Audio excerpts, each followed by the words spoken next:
If you're listening to this podcast, it's probably because a child you love and care for is differently wired. Are they also struggling in their current educational setting, seen only for what they're doing wrong while longing for positive relationships with peers and others? Envision a world where your child's unique abilities are not just recognized, but celebrated. A world where they can connect with others and their true potential is seen and appreciated. The Strength-Based Assessment Lab's mission is to build a world for your child just like that. Through its innovative approach, it aims to empower students, families, educators, and professionals to create positive, effective, and collaborative learning experiences.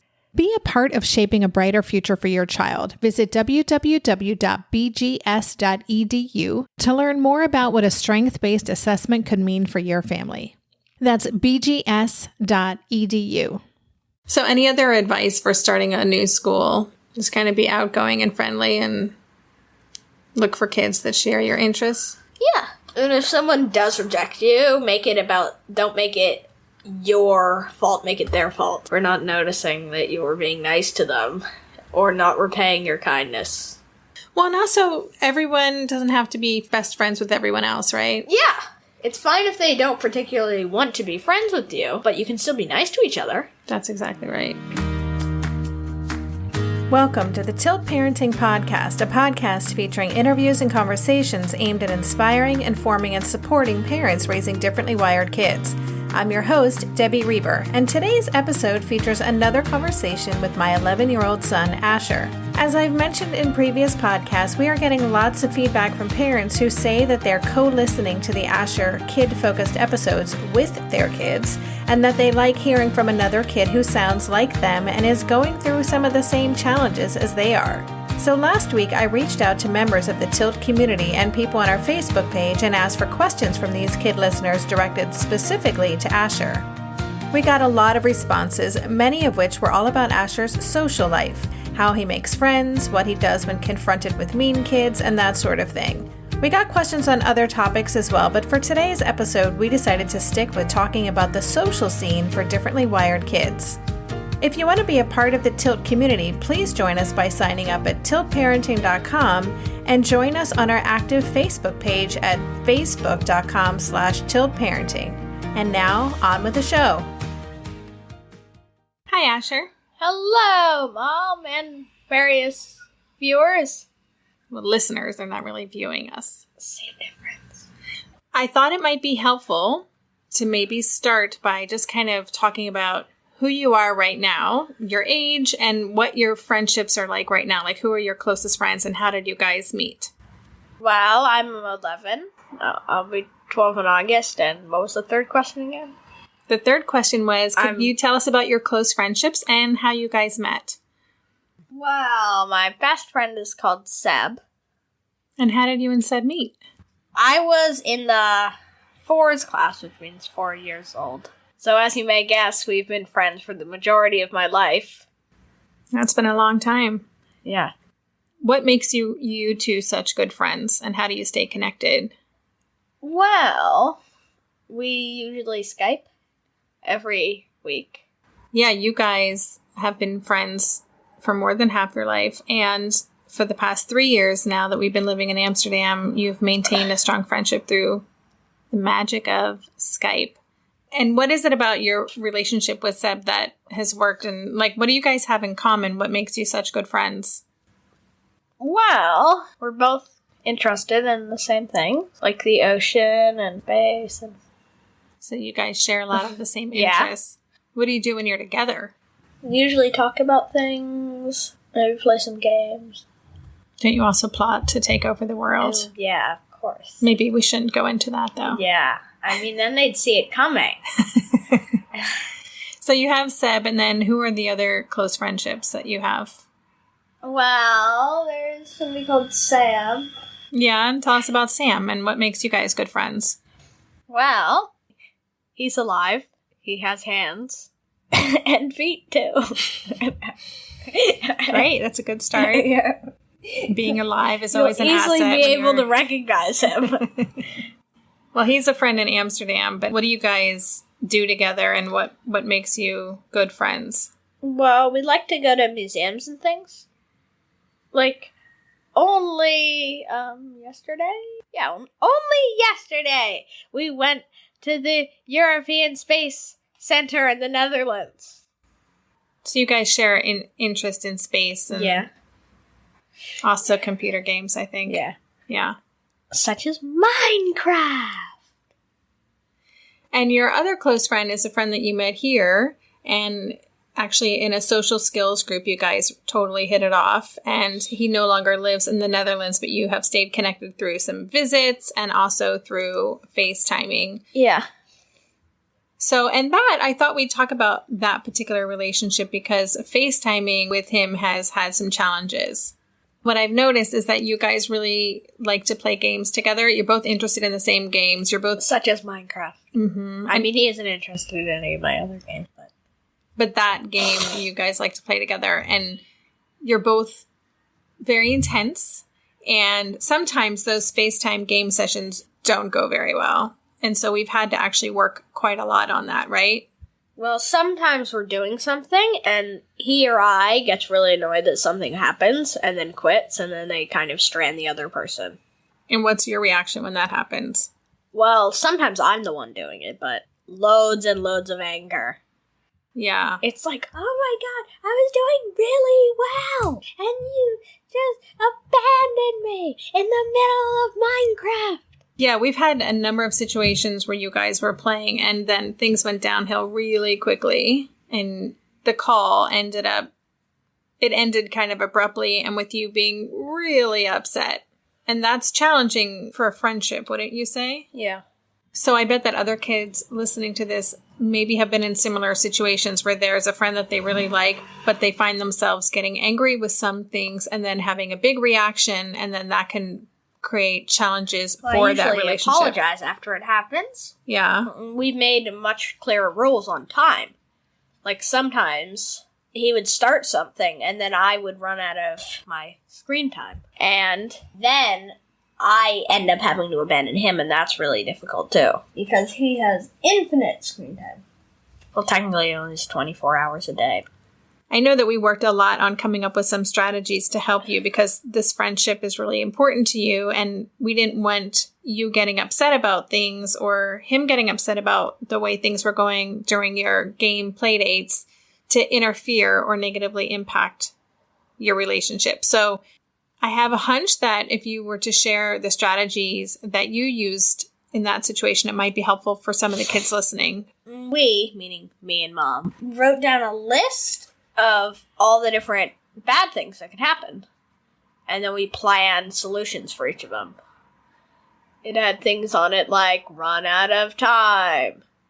Run screaming for the hills because there's no solution. That's not the solution. Run screaming for the hills.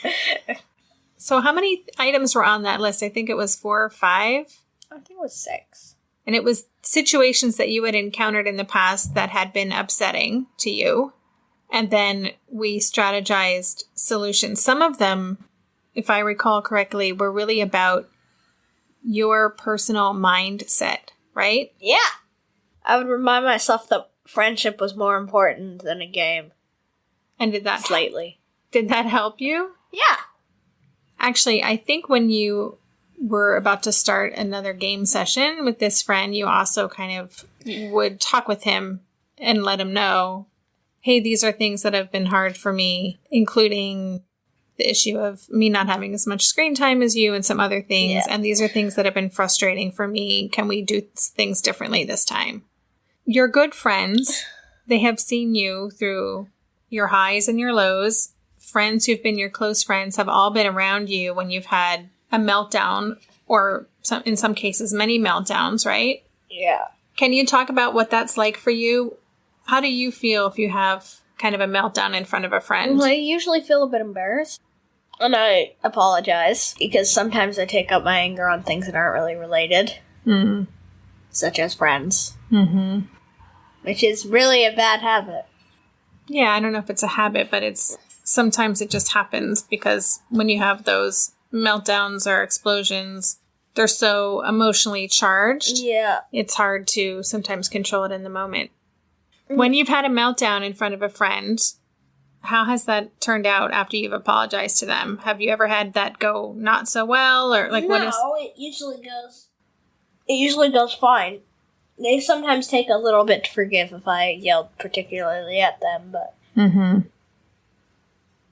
But it hasn't ruined any friendships. Yeah. Yeah, you've been really lucky. You have some really special friends in your life. But you also work hard at your friendships. Yeah. Would you consider yourself to be a good friend? Yeah. What makes you a good friend to other people? Well, there's my obvious humbleness. I'm curious. What makes you a good friend? I'm usually really happy to see my friends when they arrive. That's true. You do make your friends feel like celebrities when they show up. Sometimes... Well, they are, aren't they? Sometimes repeating their name over and over and jumping up and down. It's a nice welcoming. Yeah.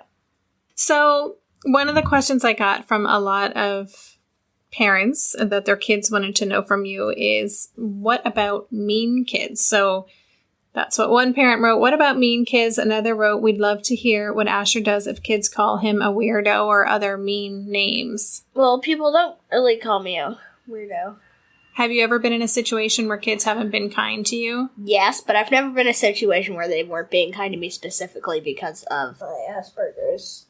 So what kind of situations have kids not been kind to you? Sometimes they were mean to me in school.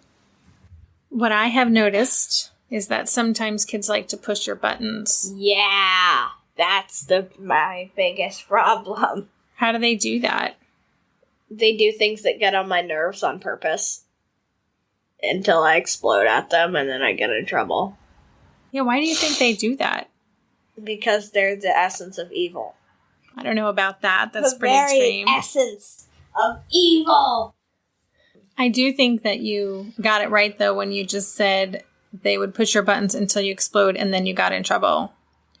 And my hunch is that there are some kids who find your big reaction interesting or intriguing or entertaining in some way. And so some kids want to see it again.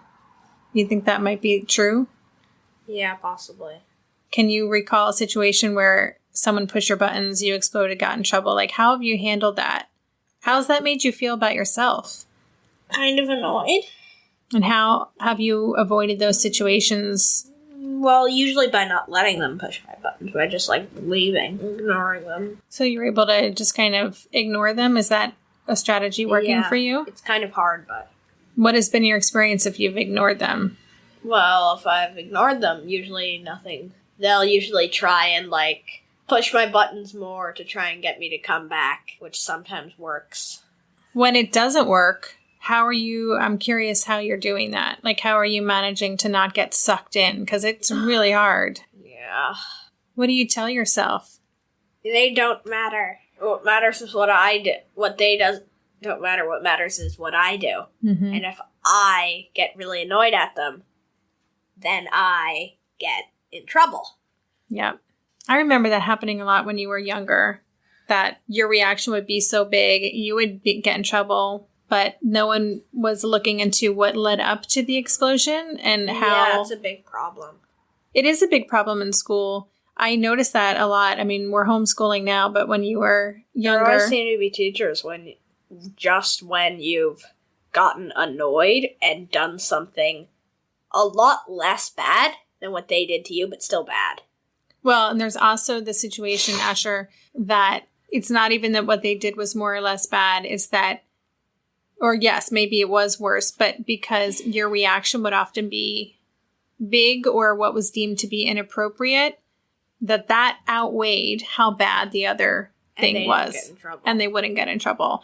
And I noticed that you used to struggle to stand up for yourself in those situations. You remember that? Yeah. You would tell me the story later, and I would always say, well, did you tell the teacher that happened? And you would say, no, I forgot. I'm very forgetful in times of need. Darren and I are prepping for a big move at the moment, so we are fully leaning into any and everything that simplifies things, and that absolutely includes mealtimes.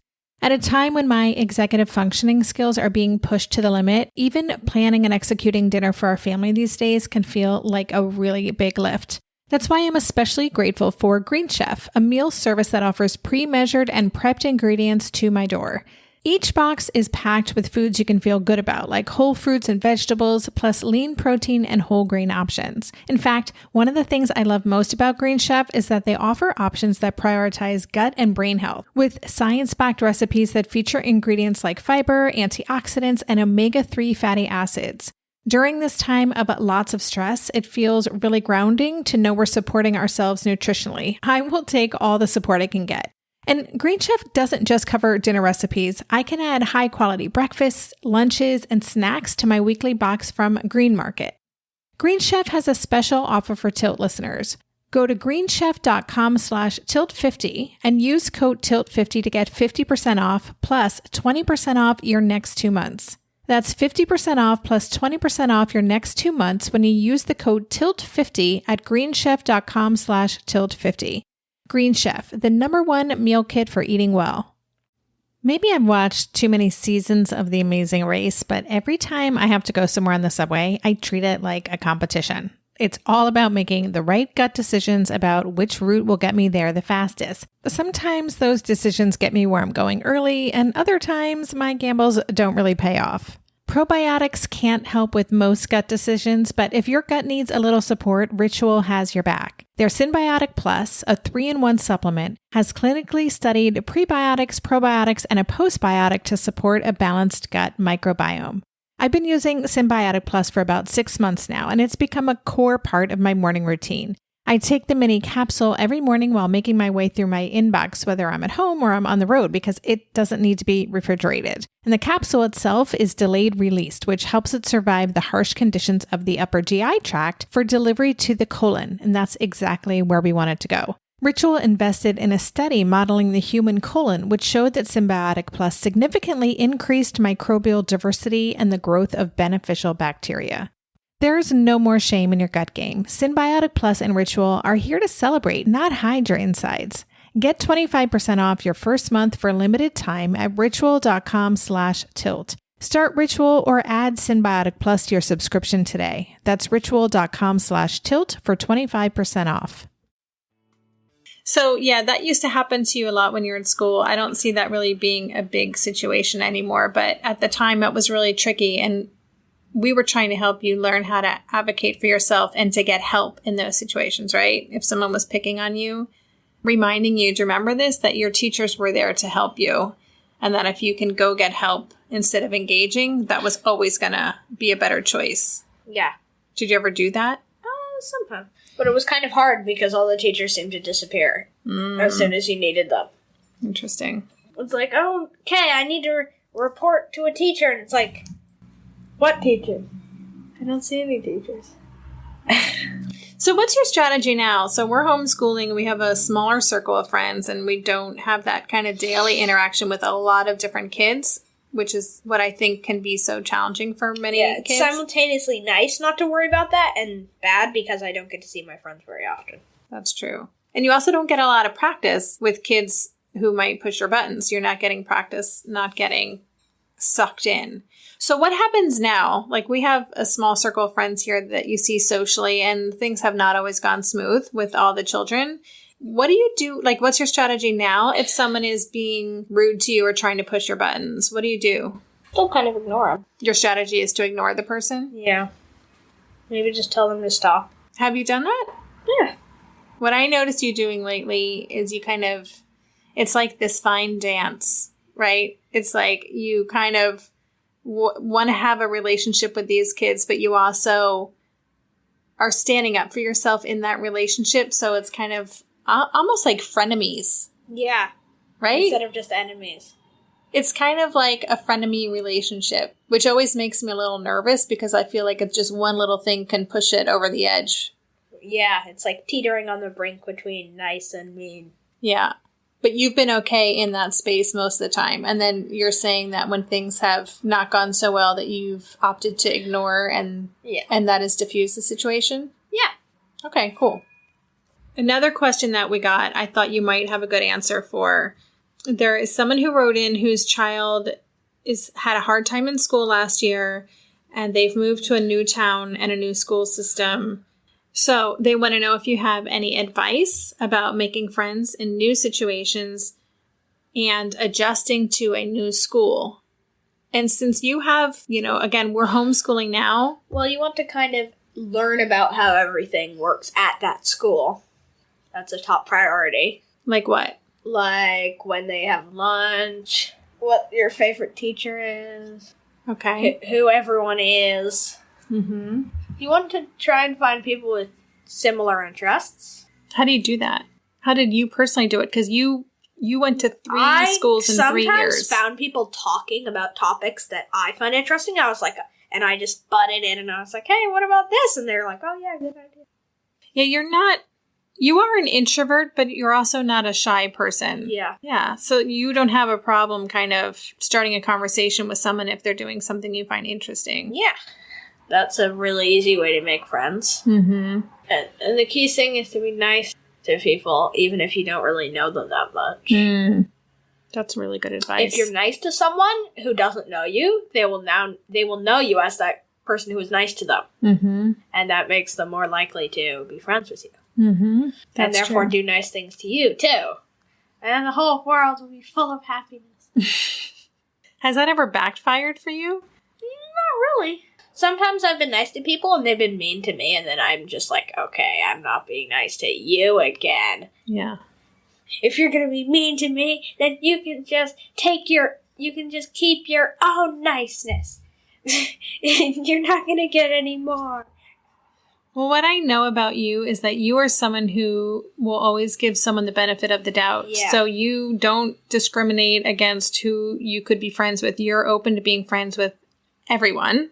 Yeah. And you kind of go into new relationships assuming people are nice and friendly. And then it's only when they've proven otherwise or shown you otherwise that they aren't not nice or friendly that I'm like, okay, they're off the friends list. Right. Yeah. So, but I just imagine being someone who assumes everyone is nice, and you really do put yourself out there quite a lot. I noticed that about you, that there have to have been times where that hasn't worked out so well. Well, then they're just acting like a jerk. And I'm like, okay, then I'm not being nice to you anymore. Does that hurt your self-esteem or your confidence? No. Really? No. Why not? Because I'm slightly arrogant. But only slightly. I don't know if like just a tad. I wouldn't use the word arrogant to describe you, but I would say you're a very confident person. And you like yourself. Yeah. That's very important. So when other kids don't see you or respect who you are, you don't make it about yourself. You still feel good about yourself, and you're like, well, they're missing out then. Yeah. Well, they obviously can't perceive how amazing I am. Oh, jeez. Oh, that's gonna go over well. Oh, great. So any other advice for starting a new school? Just kind of be outgoing and friendly and look for kids that share your interests? Yeah. And if someone does reject you, don't make it your fault, make it their fault for not noticing that you were being nice to them or not repaying your kindness. Well, and also, everyone doesn't have to be best friends with everyone else, right? Yeah. It's fine if they don't particularly want to be friends with you, but you can still be nice to each other. That's exactly right. Being friends just means you regularly have play dates and things. You maybe sit next to each other. Basically, being friends means you're biased towards that person. You're biased towards them? Yes. Okay. You want more of that person than other people. Mm-hmm. Someone wanted to know if you've ever felt lonely or misunderstood by other kids. Well, I have felt misunderstood sometimes. Yeah? Have you ever felt misunderstood because of your ADHD or your Asperger's or kind of who you are or the things that you're interested in or the way that you talk about things? Well, yeah, I have sometimes been seen as a blabber. Yeah? Blah, blah, blah, blah, blah, blah, blah. Has that impacted relationships with other kids, do you think? Not really. Well, we are working on it, though, right? Yeah. That is something we are focusing on, is the importance of letting friends contribute to the conversation, too. Yeah, I am actually a bit of a blabber. Yeah, I mean, I remember just yesterday on our way to the field trip that you you and Sam were having a conversation and Sam was trying to contribute and you would cut him off as soon as he started to, and I'm like, wait. I want to hear what Sam has to say. Let's let Sam finish his thought. And then he did it, and I was like, wow, that's a great thought. Anyways, blah, blah, blah. Okay, so you've sometimes felt misunderstood, that people didn't really get you. Yeah. I'm just so eager to share a topic that I will continually share it with any living thing nearby. Mm-hmm. So my last question is, someone wanted to know how you feel about group activities versus doing things alone. Like, what is your kind of ideal social situation that you thrive in? Well, I'd like to be able to do things on my own or with a group and not have anybody think any the worse of me for doing that. So I'm a little confused. Can you give us an example? Well, say everyone else was playing soccer. I was really tired because I had a really horrible cold. Then I'd just be like, I'll just read for a bit over here. And I'd like to have people be fine with me for doing that. I see. Be able to go on my own and engage in a group without having anybody modify their opinions of me. Yeah. I mean, at least not negatively. I mean, if they modify them positively, go ahead. But I have noticed group situations are tricky for you, or can be. Yeah. Because sometimes the group votes on something that I really don't want to do. Mm-hmm. And then when I try and leave, they say I can't. And then I have to do something uninteresting. Mm-hmm. And then usually I end up doing a terrible job. And then sometimes they get annoyed at me for doing a terrible job. Mm-hmm. Do you actually like group situations? Yeah. They're a way to do things with many friends at once. Okay. I actually didn't know that you liked them. I guess I know that you like them in theory, but they seem to be really challenging for you. I like them in theory.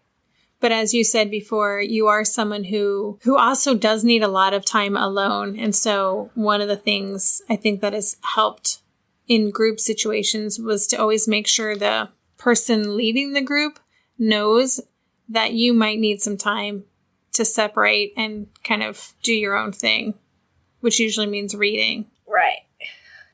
When you're about to be in a group situation, do you have any anxiety about that, or do you get nervous about it?